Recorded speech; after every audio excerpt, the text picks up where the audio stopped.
Good afternoon, everybody. Welcome to the next episode of Khanversations. I am the Khan of Khanversations, and today I'm going to talk to a galaxy of stars from the African American community.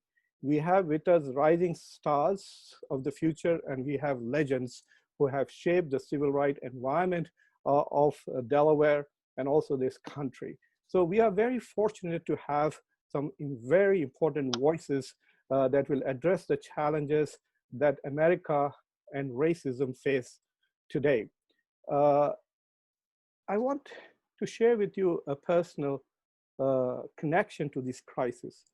I came to America in 1992 as a graduate student to pursue a PhD. And the first thing that I faced in America were the Rodney King riots in Los Angeles.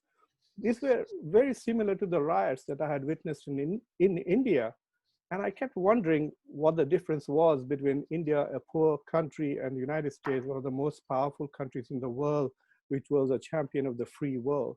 And now, nearly 30 years later, I'm witnessing George Floyd related protests and also riots. And I also participated in a protest yesterday. And I feel as if, even though so much has changed, nothing has changed for the African American community. It is that part that is very troubling to me, that while so much progress has been made in this country over civil rights for women, civil rights for the LGBTQ community, even civil rights for Muslims in this country, even though the current president wants to ban us all, the fact that there has been such little progress for African Americans is really, really troubling. Racism is like the original sin of this country. It is a congenital flaw that we are not able to overcome. This country fought a civil war to emancipate Black slaves. This country passed laws in 1965 under so much political tension to provide civil rights. And yet we witnessed this horrific, horrific scene of a white cop putting his knee on the neck of a young African American and sitting on him for nearly 9 minutes till his life left, while it's on camera, unafraid of any consequences. The brutality and the arrogance of that singular act is shocking. It exposes the emptiness of talk of justice and equality that we indulge in when we talk about America and American democracy. So it is in this context that I want to talk to these stars who are with us today. I want to talk about racism and police brutality. I also want to talk about structural discrimination in our society, particularly in the economic aspect, where the biggest victims of this bias in the system is, again, the African American community. Today with us, we have Bibi Coker, who is a legendary civil rights activist and an educational reformer, has been working in the state for more than 40 years. She is very well known and doesn't need much introduction. We also have with us Councilman Sam Guy, who has also worked in the civil rights arena and is currently a member at large on the Wilmington Council. We have with us Representative Sherry Walker, who is also, actually she is the first time representative in the state, but she is well known for her activities towards improving the life and condition of African Americans in the city of Wilmington. And we have with us a young man, Atinre Eileen, who is trying to improve education, particularly for the minorities, particularly for the African American community. So welcome to Khanversations, everybody. Thank you. Thank you for having us. Welcome. I'm truly honored, and I feel that you all have truly honored me by agreeing to come and talk to me about these issues and share your thoughts. So I want to start with you, Representative Walker, that when you saw that horrible video of George Floyd's life being squeezed out of him, I mean, I doubt whether many of us have seen a person die like that. How did you react? Thank you so much for convening this conversation. The first thing that came to my mind is a country that does not learn from past mistakes. We're bound to repeat it. And that's exactly what transpired. You started off the conversation talking about the Rodney King situation in 1992 when I was a senior in high school. And to be in the state legislature after having served in the city council and seeing that video, it said to me, I can't breathe. And it perpetually says to me, I can't breathe. That's how it is to be a woman of color, in particular a Black woman in America. Daily, we cannot breathe due to the perpetual foot or knee on our neck. And what does that mean? That means that I was blessed to go to St. Elizabeth's, but many of my friends from my community, their parents couldn't afford to send them to the school up the street, so they went to some of the public schools. It's unfortunate that as we talk to Councilman Guy and you hear from Mother BB Coker, the years of struggle for the public school system to have equity in our public school system, the economic struggles. And so if someone thinks that the social movements that have been taking place throughout this country are just about police brutality, then they're missing the mark, because this has a lot to do with the lack of economic equality, has a lot to do with a failed school system, has a lot to do with the social injustices and the failed policies that have been brought forth from both Dover and DC that keep the perpetual foot and knee on the neck of the African American. I think that for those of you who have had firsthand experience of this kind of racism, perhaps this moment may have made you relive every one of those moments that you have experienced in the past. Councilman Guy. Yes, when you ask me what was my reaction? At the time that happened, I was in a leadership role with the Wilmington branch NAACP. And in the following year, I became the state president. So my view during that time period and right after it was in a civil rights role. But at a personal level, I had already been to a government building at a point in my life, and a Newcastle County police officer pointed a gun at my head, pulled up, pointed a gun at my head when I was knocking on the door of a government building. So at a personal level, the question is, do you die instantaneously or do you have a slow death? So I faced the prospect of a quick, instantaneous death. When I saw this, it was presented to us not in a false way, but not purposefully, because nobody on TV can show you an 8.5-minute clip. So we got to see a little short clip and then a death. What brought it home was when Reverend Sharpton made everybody just shut up and stay still for 8.5 minutes. And that was the first time that I got the full effect of what went on. It's misleading to see the short clip. So once I really fully understood the length of it, that was what was most alarming to me, because that took it to kind of a whole nother level. In the civil rights, you're always dealing with somebody being killed or abused. But that was like torture. That was beyond anything that is normal. That brought back the Emmett Till type of activities, the lynching days, the stuff that my mom and dad grew up under and told me about in their time. So that's kind of my quick view on that. BB? Well, I have to be honest. While I saw a tragedy and it was heartbreaking, particularly for the person and for the family, I can't say that I was surprised or anything else. The point in line about, I was very disappointed. And all I could think, the first thing that came to my mind is, here we go again. I've been living a long time with this. So, I mean, I know what it is to see people swinging from trees with ropes and stuff like that. I'm not saying that it's the right thing. It certainly isn't. I'm not saying it's something we want to get used to. But in my generation and somebody of my age, um, you're not surprised, and you will say, "Here we go again." But also behind this kind of experience and having grown up in the South, violence is so American, it's unreal. Everything they do in this country in terms of bloodshed, from taking it from the Indians, the draft riots, which were the worst riots we've ever had in New York City in 18, whatever it was.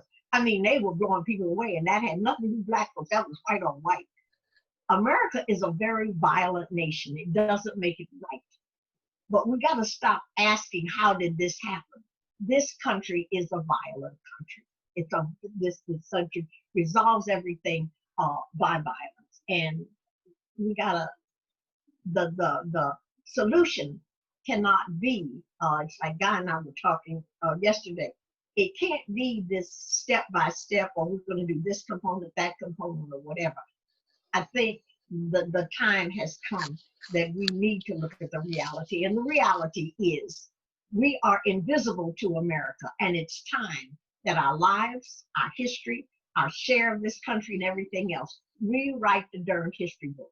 Put us in the text. Let us show you, archive in writing, that we helped to found America, build America, grow America, regardless of how we were treated.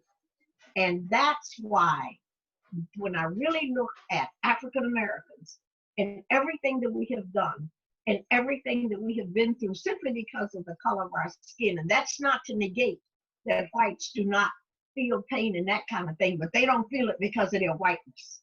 We do because of our blackness. And I just think we need to stop dancing around everything and playing around with it. This country will not change until her perspective of who we are, that we are not invisible, that we are humanity, until that changes and is taught to children in a setting just like you teach so-called American history. We're going to be back in the same boat. You're going to see more and more Floyds and more Tills and yeah, this is a very violent country. America should realize that African Americans are equal stakeholders in America. That's the point. Please. Exactly. Alton Ray, can go ahead. Thanks for the invite, Dr. Khan. You asked about watching the video, and you talked about Rodney King to this time. I mean, one of the quotes that I talk about a lot is Malcolm X. And Malcolm X saying, when asked about progress, he said, if you stick a knife in my back 9 inches and you take the knife out 6 inches, you know, I'm not going to feel like that's progress, right? There's still a knife in my back. He said, first you got to address the wound, but he said they don't even realize that there's that the knife is in my back. Yeah. And so when I think about the you know, that we can point to instances of change over time for sure, but the injury, the pain, the trauma is still there. And you asked about when I watched the video. I did not watch the video. I remember years ago watching Eric Garner, right, when we first said I can't breathe, and you know, the pain of watching someone being choked, right, and saying I can't breathe and being helpless and nothing being done, right? You know, and I've seen other videos, and at some point I said, I'm not going. I don't need to see more of this. I know what's going on, and it's not right. And the trauma of seeing that, and what does it do to your psyche? What does it do to the psyche of younger folks that are Black children? And so I didn't watch it, but I've seen you can't avoid seeing the picture. And the picture for me is enough, gives enough pain. And it's one of those haunting images when I've heard earlier it talked about lynching. Right? When I remember looking at those pictures of lynching, right, that you see now, and everyone's kind of smiling like they went out to watch a movie, and someone's hanging behind there. That haunting image is with me for the rest of my life. And now in 2020, I have images of someone with their hands in their pocket, like they're just, you know, relaxing, while someone's body is being kind of drained of its life and its potential you know, that's haunting. I don't need to watch a video. And to think that that was 8 to 9 minutes long of that's haunting for me. And it's Eric Garner happened before I became a parent, right? And now I have two, you know, I have a 2-year-old, a 9-month-old boys, 2 boys, and then a daughter who's 5, right? And so think about that adds a different level of pain, right? To think about how do you protect your children, and what are the parents of these lives that have been taken from us by those that are supposed to protect and serve. So for me, it's traumatizing, it's infuriating, and it needs to stop. But I don't rush to watch these videos because what does it say? Ms. Bibi talked about violent, this being an American nation that's violent, but it's at the core, it's a white supremacist nation. And the white supremacy, like, what does that send? What message does that send? That I can just do whatever I want to you with no expectation of justice or repercussions. And that image, right, of that's how we can do whatever we want. And that is something that we need to fight with all of our being. You know, in the past few months, I've been watching videos of Indian Muslims being lynched, beaten to death by crowds on camera with police watching. And then people who went and filed complaints against police, they have been arrested. So this trauma is unbelievable. Like, it is as if it's happening in your living room. In the past, we would hear about this, maybe read about it in newspaper, but now it confronts us. We dream about it when we go to sleep. And I was talking to a childhood friend of mine who's like a brother to me. And when he told me that his 21-year-old son, who is like my 21-year-old son, is leading the protests, I was shivering, because I was worried about who will protect him if he is lynched by the same mob. So this thing is becoming global, and one of, if there is any silver lining, the silver lining is there that perhaps for the first time in America, we are having protests and rallies which are profoundly multicultural and multiracial. In fact, the rally that I attended yesterday in New York was mostly white people protesting, and we did kneel in the hot sun for 8 minutes, 46 seconds. And let me tell you, it felt like eternity. I mean, my knee was hurting because it was on the road and I couldn't bear it. And I was wondering how it might have felt if you could not breathe. There are two pieces of data that have come out this week. One is that 74% of Americans, this is an ABC poll, says that for the first time, 74% of Americans think that there is a systemic problem because of which what happened in Minneapolis happened. So police brutality is a consequence of or a symptom of a bigger problem in the country. This was something which was never recognized in the past. Yes, it goes along party lines, but 74% of Americans seem to realize that there is a racial bias in the system. But the second statistic is also indicative, which is the jobs report, which came out at the end of May. And of course, people are very suspicious about the report. It is unbelievable. None of the economists expected this report, that we would have such a positive report. We expected 20% unemployment, but it was only 13.5. But what that report reveals is two things. That after COVID-19, when people started losing jobs, the first people who lost jobs was African Americans. And now that people started getting jobs, white people got jobs first. And so the report shows that while there's a drop in unemployment with 2.5 million new jobs created, the unemployment in African Americans has actually gone up. So this report actually shows a marginal increase in African Americans. So they are the first to lose jobs and they are last to get jobs. So there is this economic aspect of it. And how do these two things work, Hampton Ray? What do they do to the African American community, their consciousness, their society, their perception of the future?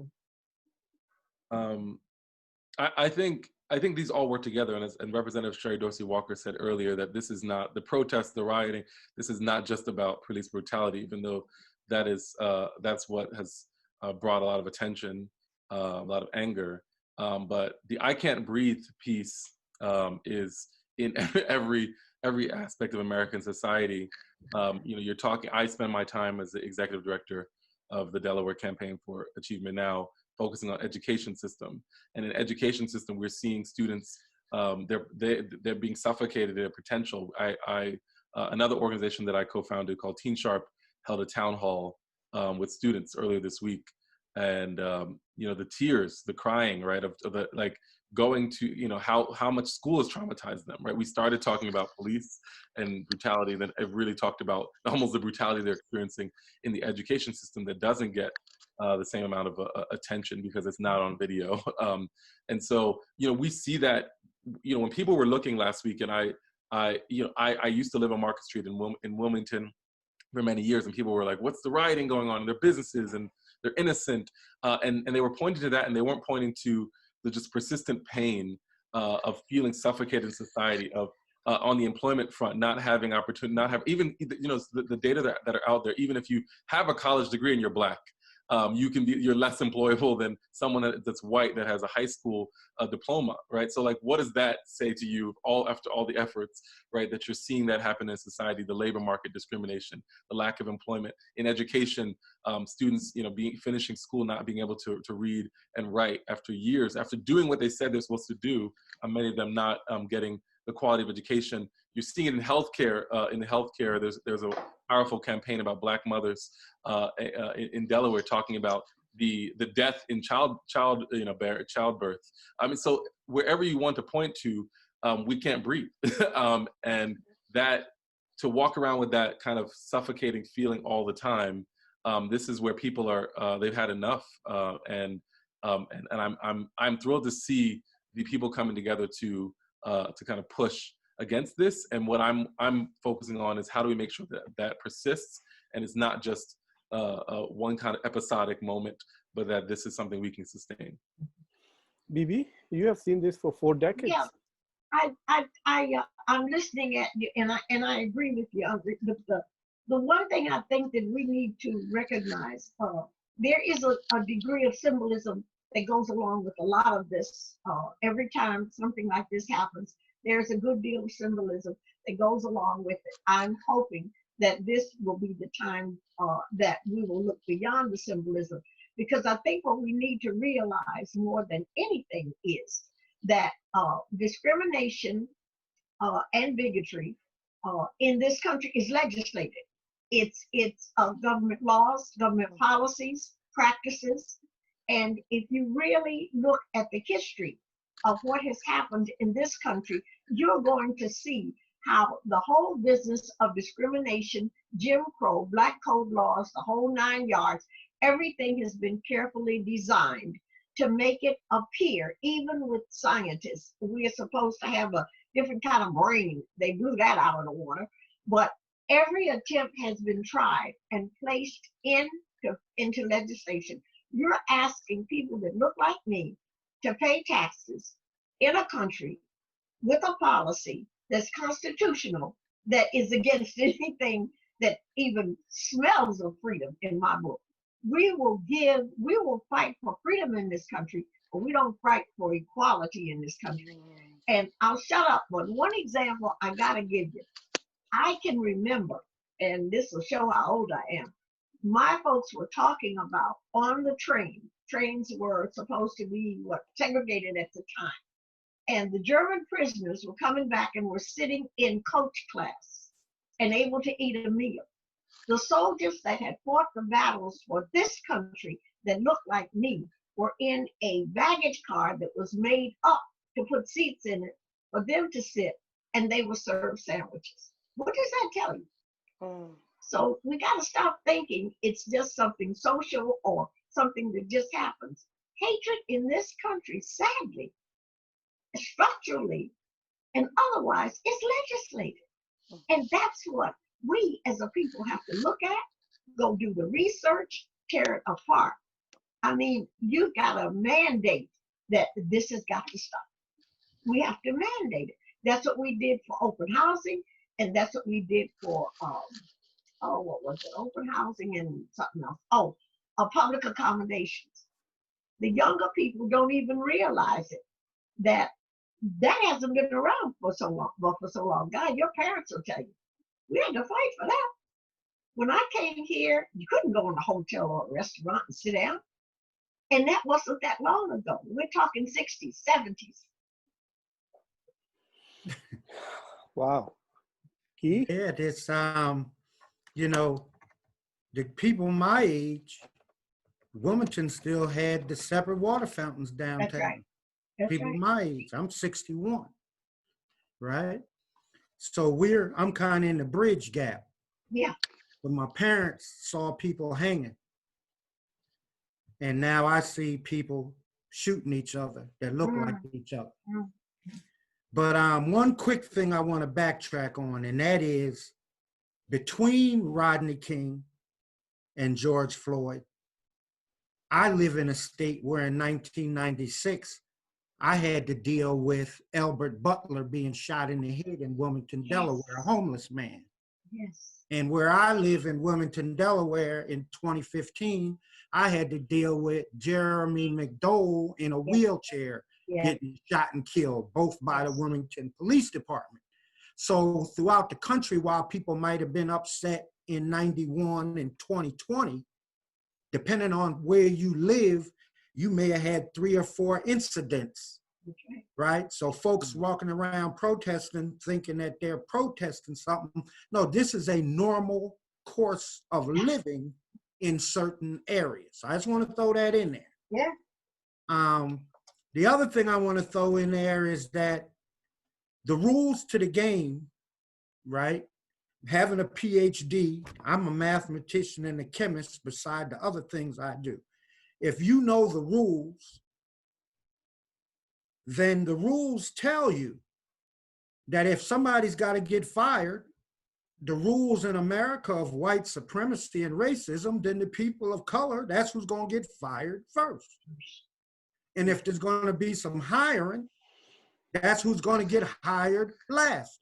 So I could have predicted what the data said if you asked me, and you people wouldn't have to waste their time doing an experiment, trying to figure it out. No, the rules say that's what's going to happen. America is so messed up that when Tiger Woods became a great golfer, they went around and tigerized, a new verb, all the golf courses to try to make them so that what he was good at was no longer relevant to winning. They've done it in basketball, all kind of sports, and they'll do it in school. If black kids start to outperform white kids in school, they will manufacture some way to try to change that. But my dad always told me when I was young, he said, if you're gonna play basketball, you better beat the other team by 30 points, or else the referees will cheat and you will lose. So I learned that at a young age.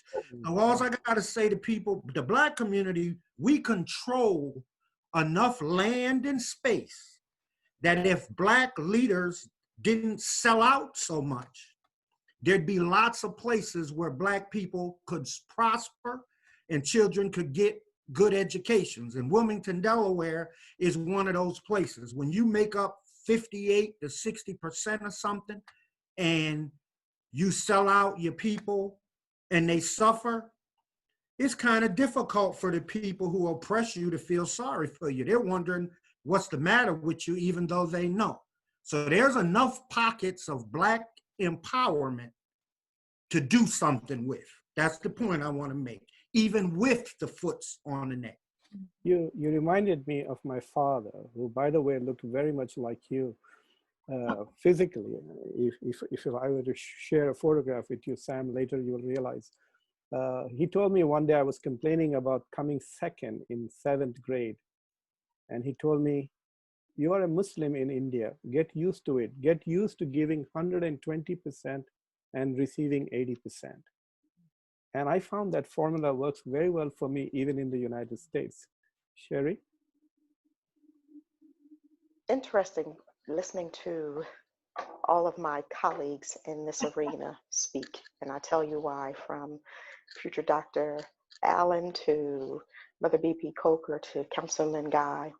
And when we talk about the dynamics that exist, he's right about the empowerment opportunities, about what has happened right here in our own city as it pertains to whether it's police brutality or hurting one another. But I think one of the most egregious examples that exists is there were those who did not like what Councilman Guy had to say about the white supremacy infrastructure in our state, and in particular in the city of Wilmington. And they literally snatched the television station away that he was using as a vehicle to educate the community. So right now, as we speak, prior to that taking place, we had a vehicle where the community would get educated and people, local people, would let the community know what was actually happening. But that vehicle is gone. Now they've created another one. But it's just a shame. And that's an example of someone didn't like that Councilman Guy and many others stood strong on behalf of the community and then said, we'll snatch that. So as it was already stated, when we start winning the game, the rules of the game change. And then we have to learn the game all over again in order to win. And we constantly have to be playing chess because we can't afford to play checkers. I have a very cynical question to ask, and I'm going to get into trouble for this. And if you don't want to answer the question, please don't answer it.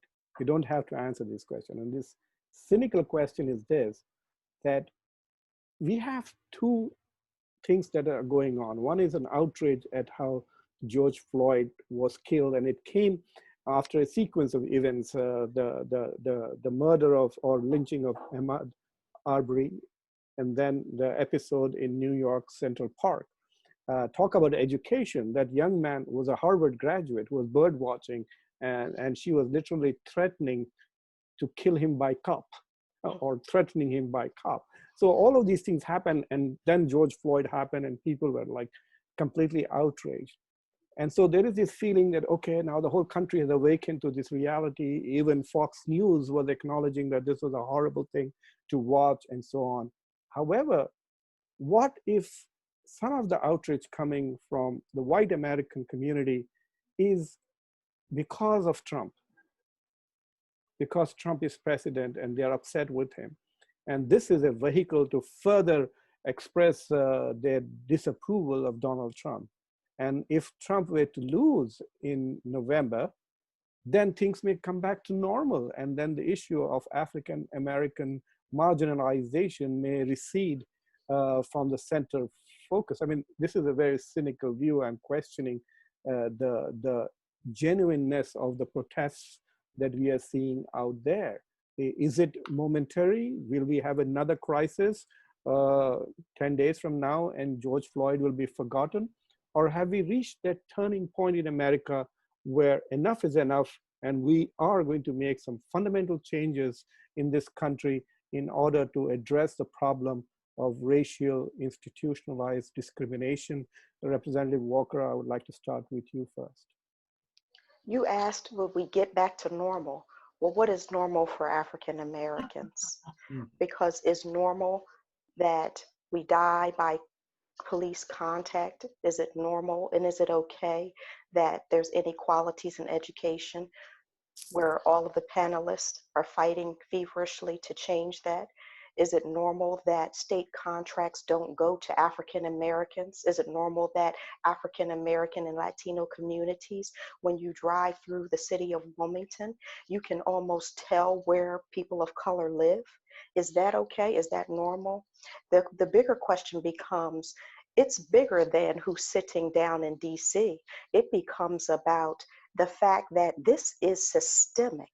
And until we get to a place where we can change the institutional systemic issues that have existed down through the years, then we'll continue to go in this cycle. You see, it's very difficult to get white America to look at some of the issues that they have created and then want to deal with them.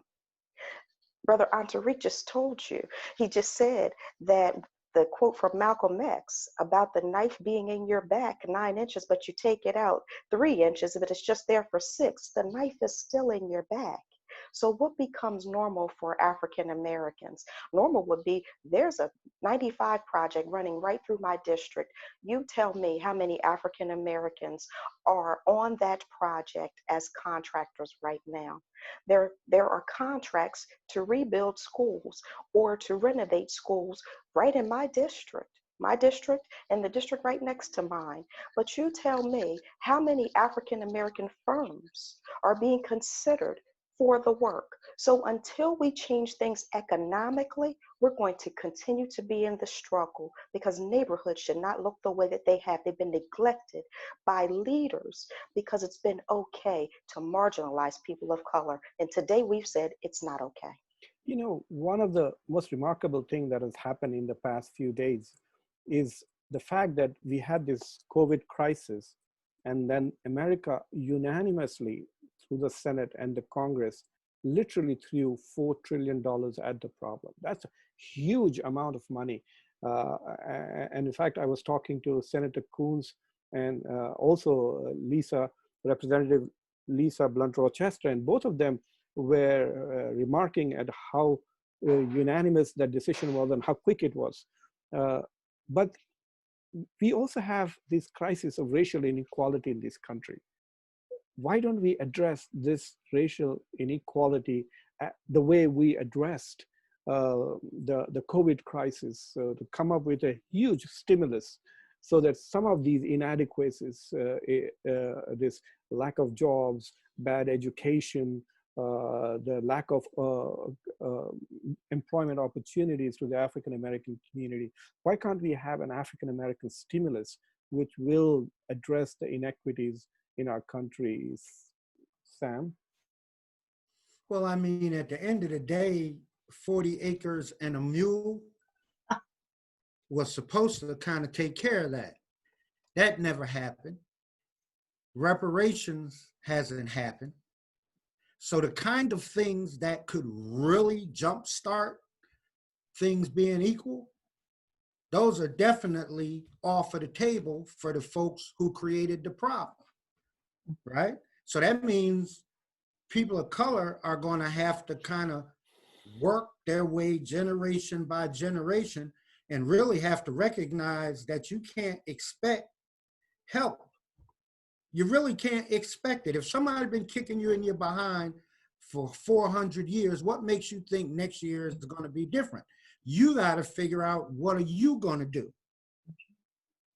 What are you going to do? And that's why I get extra pissed off. I live in a city where it's 13 members of city council and 10 are Black. And every time they sitting around voting which European person is going to get rich and get millions of dollars, and refuse to do anything for which Black developer or business person is going to make millions of dollars. And that's the mindset of folks that are in positions like that. And a lot of people tell me in a lot of other urban areas where there's Black political empowerment, the folks aren't thinking about economic empowerment, because if the master gives them a $50,000 job, then they don't care about trying to get millions for the whole community. So I'm of the belief you gotta win where you have control, but the people have to want to have people representing them who wanna win. There's enough urban areas that Black people control. I know I'm repeating myself, but one is right here in Wilmington, Delaware. And when you control the economics of a whole city as a people, it's not supposed to be this many people hurting. You have all these corporations that have to do for Black children what they've been doing for white children for years. You got everybody under control. Are you happy with what happened in Atlanta? Like, Atlanta is a city where there is African American leadership and they're very proud of what they have achieved. Is it just rhetoric, or you think they have achieved what you hoped for? No, they did, because they had an African American mayor back in the day who told the Europeans that there's not going to be an airport unless Black folks benefit too. That's right. And see, the Black people in Delaware were supposed to tell the Europeans there's not going to be riverfront development unless Black people benefit too. But the black leaders in Wilmington, Delaware didn't have the courage that they had in Atlanta. So they've made economic progress. What's economic progress? Przicki and them have probably made 5 or 6 European multimillionaires. We didn't have 30 years of black mayors, and I don't know one black millionaire that's come out of it. That's what happens when a community does not properly use what it has control of. BB, what do you say? I can't disagree with anybody, excuse me, that has anything to say. But I guess I'm at the point in life that we've got to get to the foundation. I don't know whether you all will agree with me or not. The foundation is in our educational system, our historic presence, the whole 9 yards. Until we change the education system, the context of American history, to eliminate all of that propaganda that for years, 200 years, that made us look like we had no skills, we didn't bring anything here, we didn't do anything or whatever. And until we establish ourselves, and I'm not going to ask anybody for that, this is on us. We have to say it. I'm with Sam on this. You can't expect an oppressor to save you from a doggone thing, okay?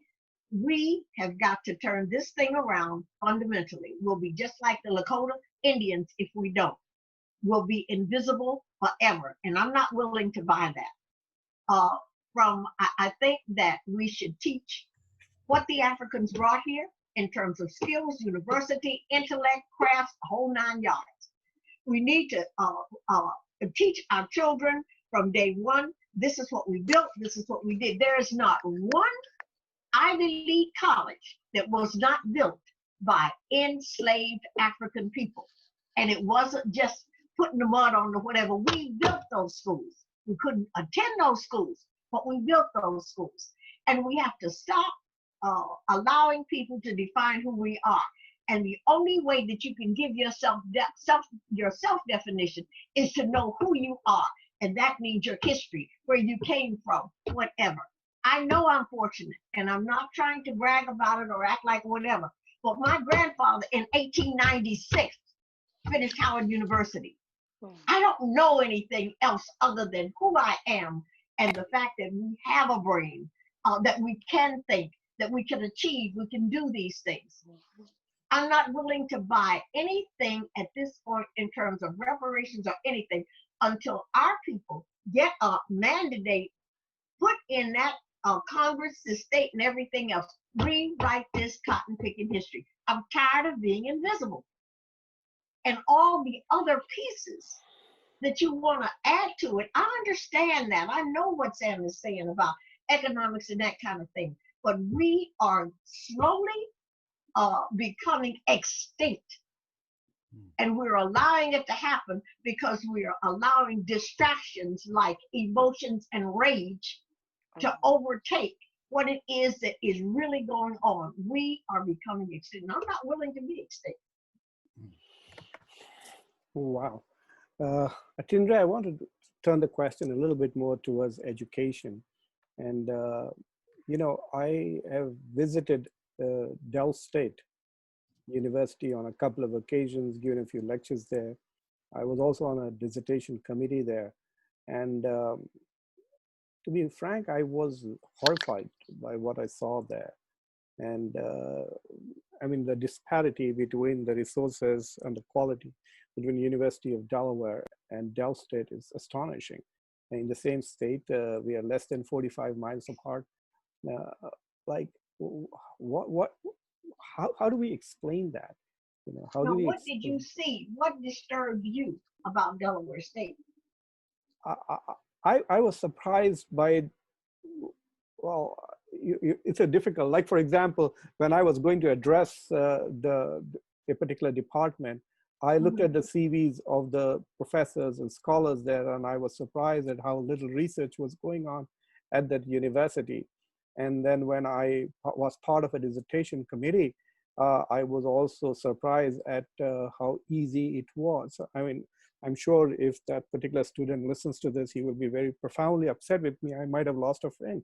But that would not have passed a master's paper in our department at the University of Delaware. Okay, I see what you're saying. So to me, I was saying that if you are going to be the future reformers of your community, then you need to be better empowered than what I was seeing. So for example, it was very difficult for me to advise that particular PhD on how to compete in the job market, because I had realized that he was not going to compete. It would have been very difficult for that PhD student to get a job as a professor in any regular universities, like not like even like University of Delaware, but even other colleges. And to me, that was very surprising. Even though, you know, I had visited Harvard University and I had professors like Suleiman Young, I know personally, who used to teach there. But so the disparity on educational levels are clearly there. And like, how do you begin to solve this problem? Like, where do you begin, Chinwe? And I'll try to answer some of that question and the previous question, because when you talked about the moment, right, and the diverse people that are now, you know, kneeling and kind of engaging, I am someone who does not impress easily. I think too often in the Black community we give people pats on the back for words, for symbols, for gestures that don't go far enough to doing anything meaningful.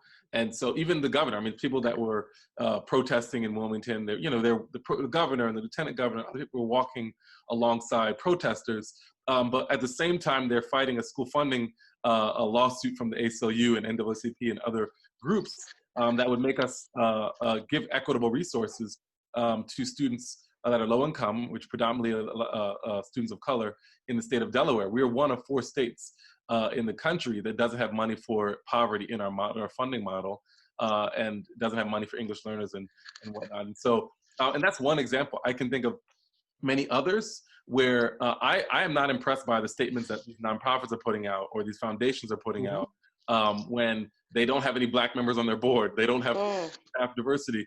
And so I've seen over time, you know, I want to see actions. We want to see actions, and we're not seeing enough of that. We're seeing people say the right things. We're seeing, I do legitimately believe people are a little more receptive right now. I have people asking me questions that never would have.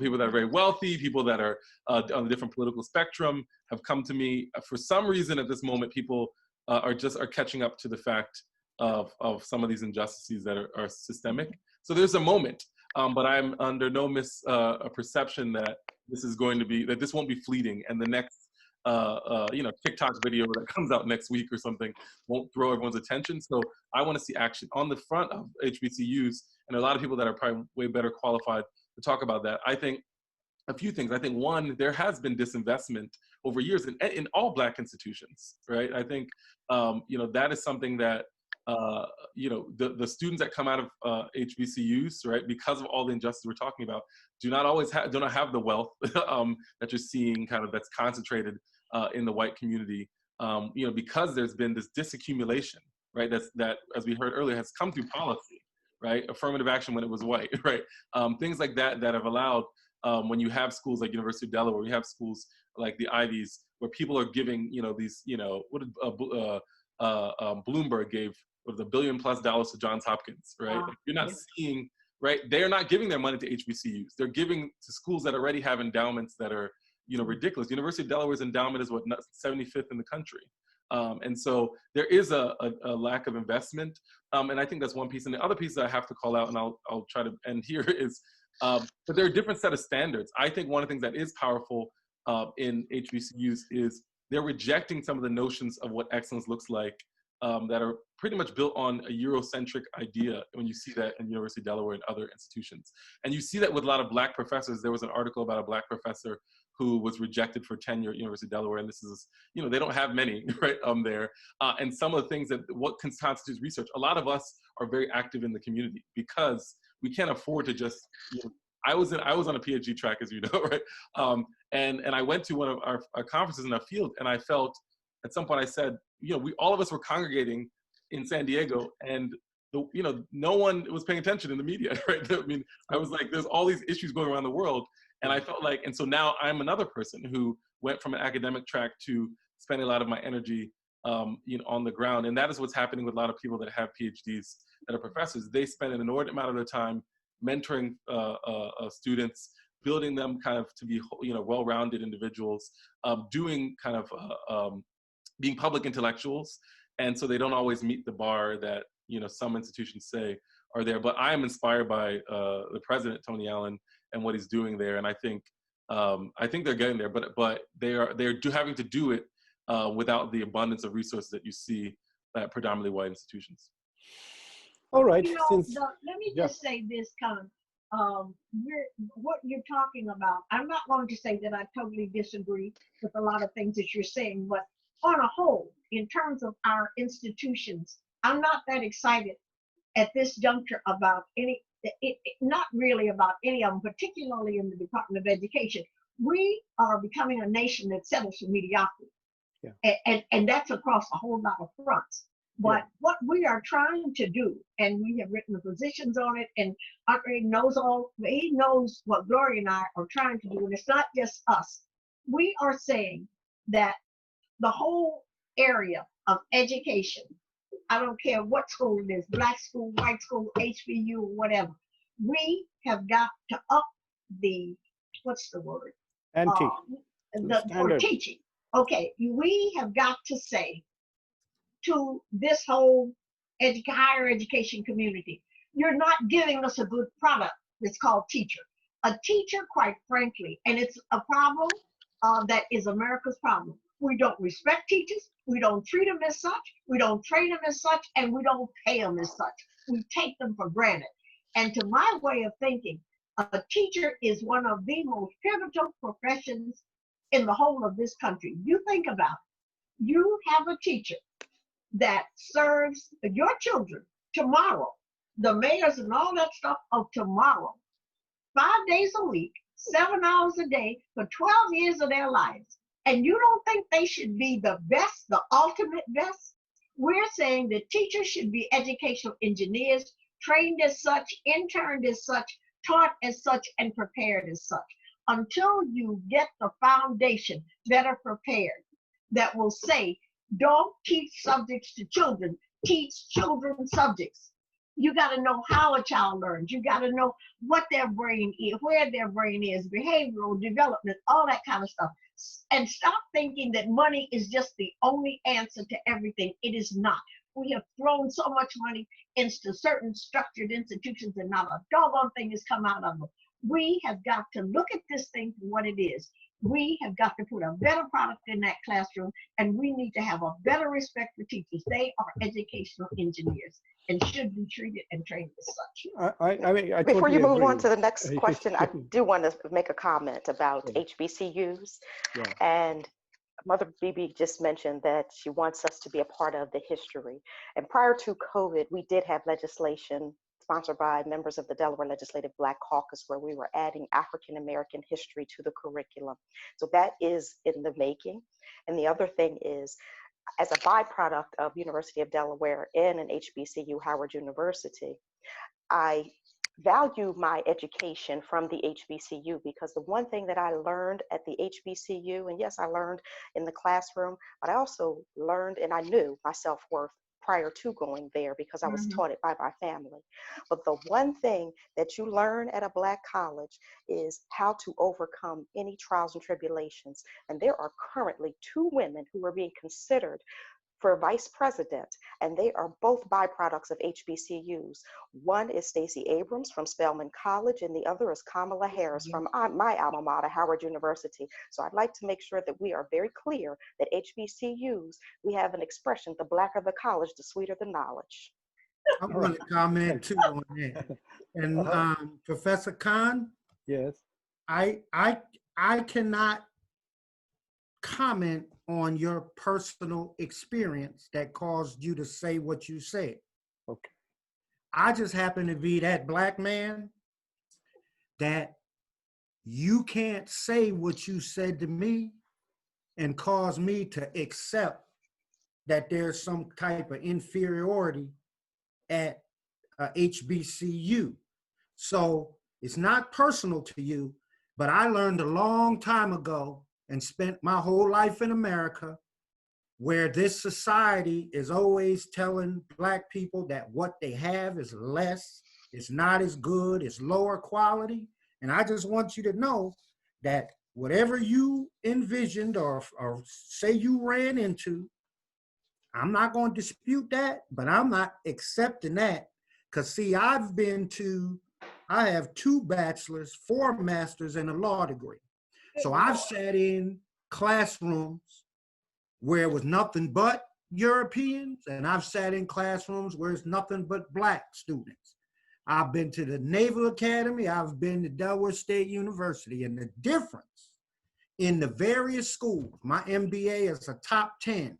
One of my MPA is from UD, which is considered kind of a lower level college, okay? Except for people in Delaware who think it's the top school in the country. No, it's known as a party school throughout the country. So what I'm saying to you is that UD is not the college that belongs to the state of Delaware. Delaware State is the only 4-year college that the state of Delaware owns. But because it's been predominantly Black students, Delaware has given all its money to the University of Delaware, which is a private school. So if there is any inferiority with respect to classrooms, science labs, etc., which there's always been, it's purposeful by design. I just want you to know that. But Sam, let me just share one point. That's why I shouldn't have gone into the specific example. Sometimes the committee that I was dealing with was all non-Black. So all the faculty members who were on the committee, the chair was a white professor, and there was another Indian person on that who was a faculty. So I'm not saying that the product that I encountered or feeling was because it's a Black thing, it's an inferior thing. That's not what I'm trying to say. My only point was that the part of which you're also making is that the resources that are going into these colleges, these 2 universities, are hugely disparate.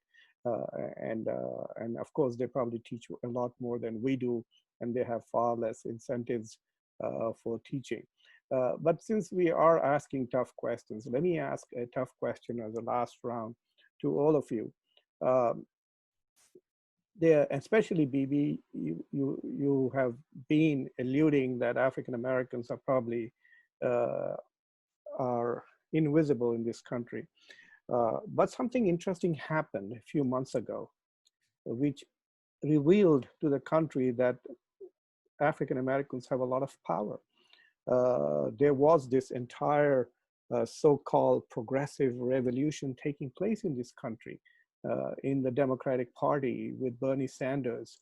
And come Super Tuesday, one African American leader from South Carolina and the African American vote completely put an end to that and showed the power of the African American vote in making Joe Biden go from absolutely being nothing to the presumptive Democratic nominee.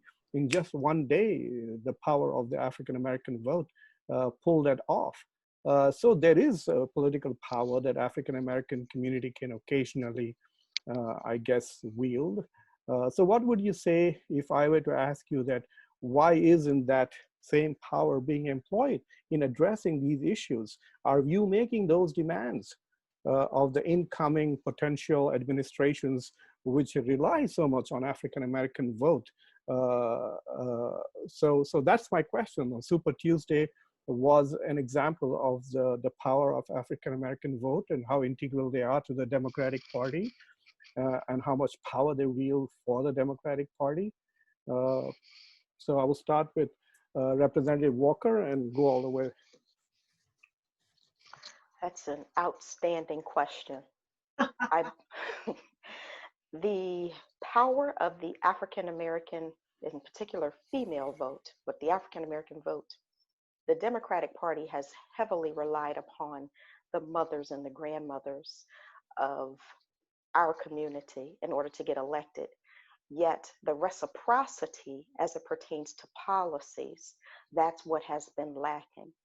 So I believe this time around, the African American vote is going to be pivotal in determining who will be president in this 2020, the year of clarity.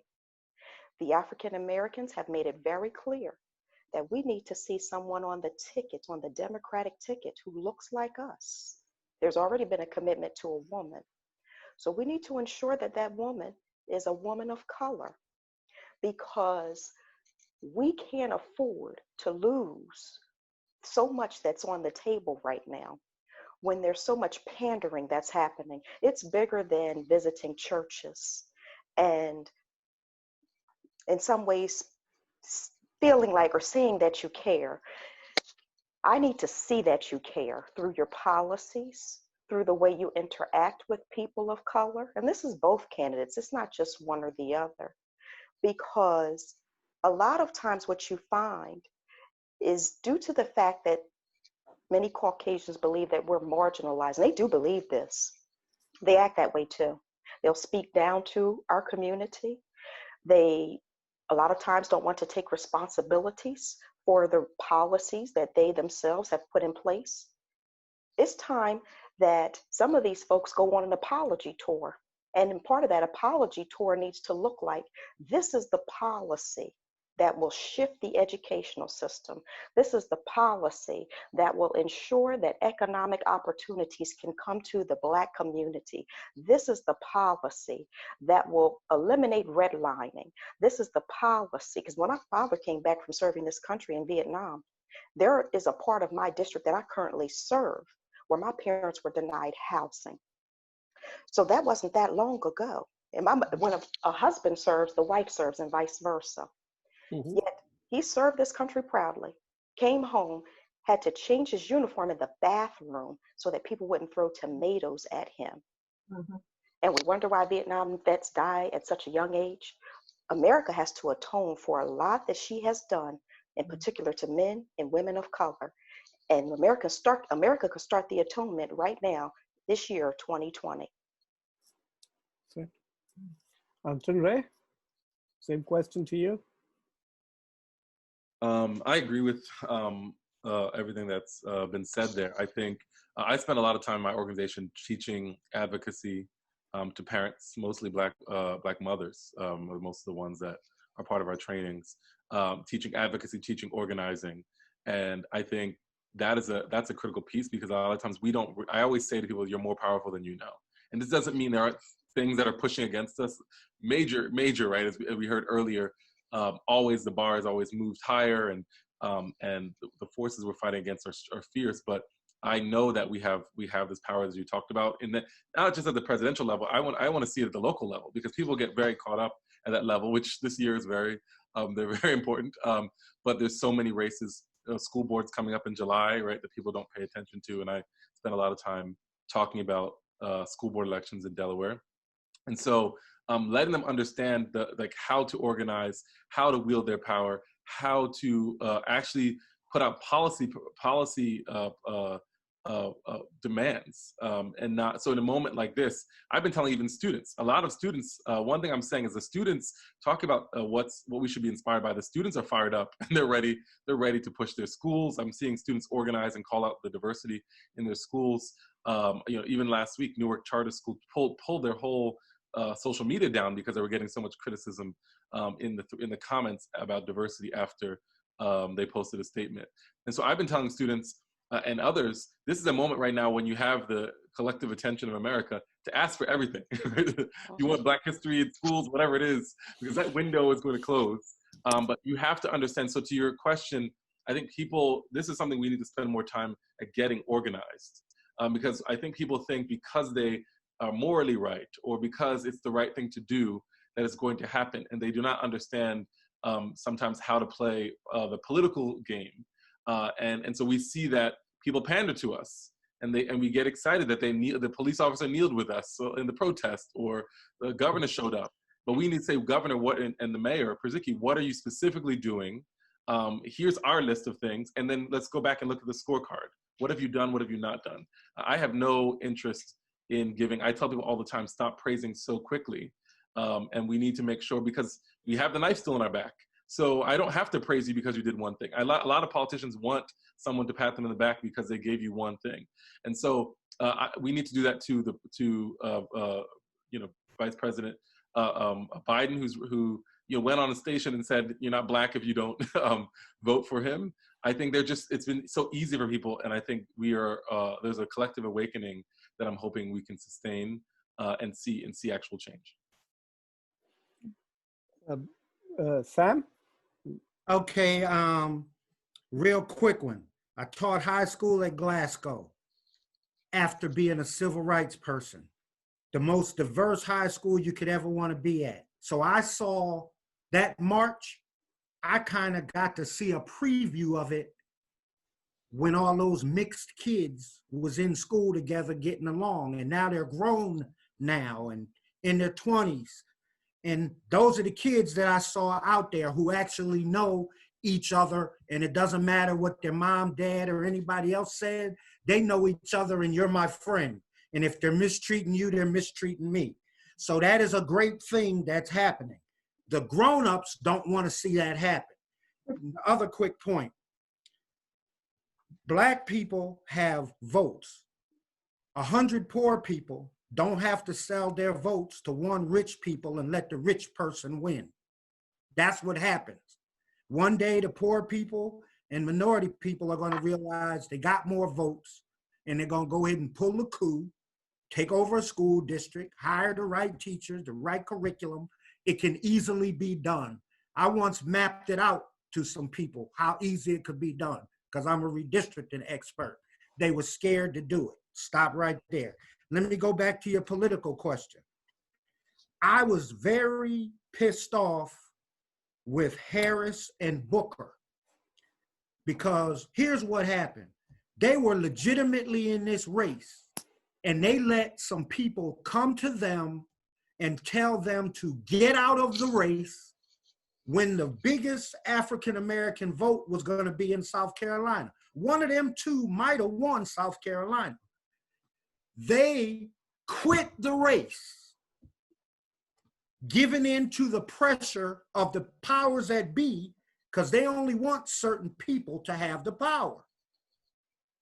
They quit. That's what let Clyburn say all black people vote for Biden in South Carolina. If you remember, Clyburn could not say that with Harris and Booker in the race. They got South Carolina State and South Carolina, just we got Dell State here. You can't tell all the black people in Delaware to vote for a European with 2 black people in the race that's at the US Senator status. They quit. They didn't have no business quitting. I'll never vote for them two for nothing ever in life. They could have won the state.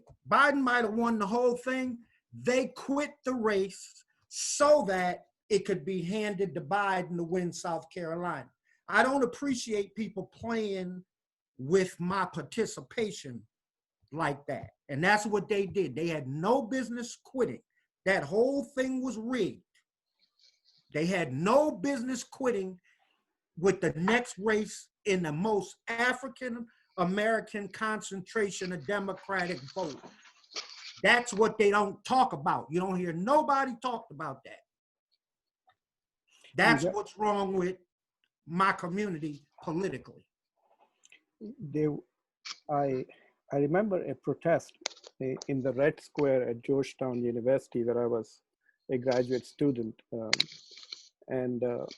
It was a protest, I think, in the context of O.J. Simpson's trial.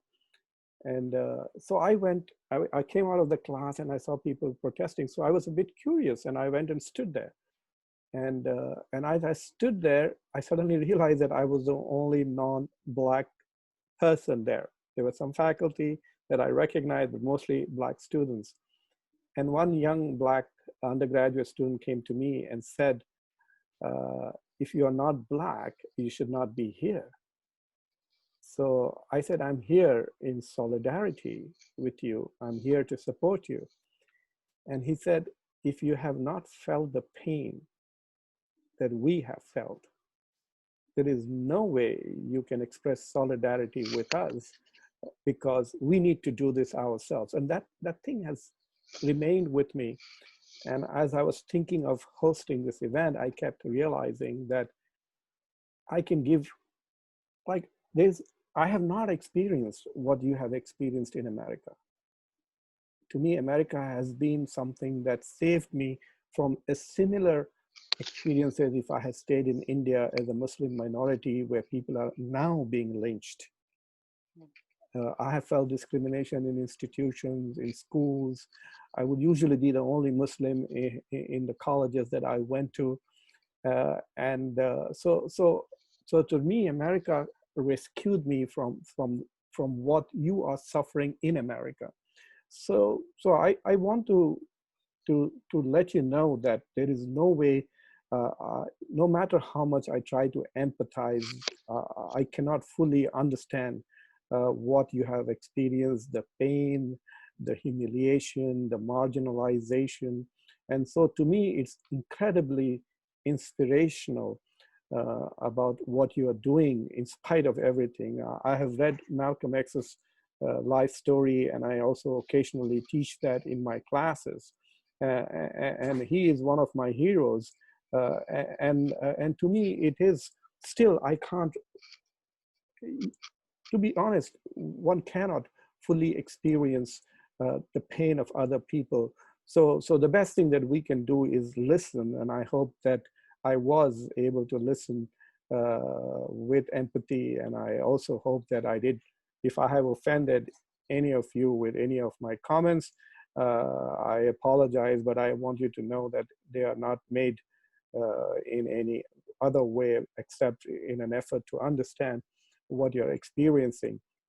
But I do want to tell you that as far as I am concerned, and as far as going forward, I will not let the pain of African Americans be forgotten in my classes as I teach. I will bring it up again and again and again in my work. I will write. The Prophet of Islam, Prophet Muhammad, had a companion who was African. His name was Bilal, and people used to treat him as if he was less than their equal. And one day, in front of everybody, Prophet Muhammad asked Bilal, he said, Bilal, what is it that you do? Because in my dream, I saw that you entered heaven before me. And that was such a profound, when I read that tradition, that Prophet Muhammad basically said to Bilal, that you are going to be going into heaven even before the prophet of your religion. And I realized that this is the mission for American Muslims here in America, is to try and understand the pain of African Americans, many of whom are also Muslims, and try to engage with it. There is racism, not just among white people, there is racism in other communities, which does not get that much attention because people say we are brown and we are Black. Not all brown people have any idea about what Black people have experienced. There is a lot of racism in brown communities. There is a lot of racism in immigrant communities. And I hope that conversations like this will make people realize that that when you look down upon people because of their color or their gender or their way of thinking, we have to recognize that these diversities are actually divine manifestations. You're Black and I'm brown because God chose it to be that way. So I'm grateful to all of you to have honored me by coming and sharing your thoughts, your frustrations, and please consider me as an ally. And I want to thank you all for coming. Thank you very much. Thank you for having me. Thank you.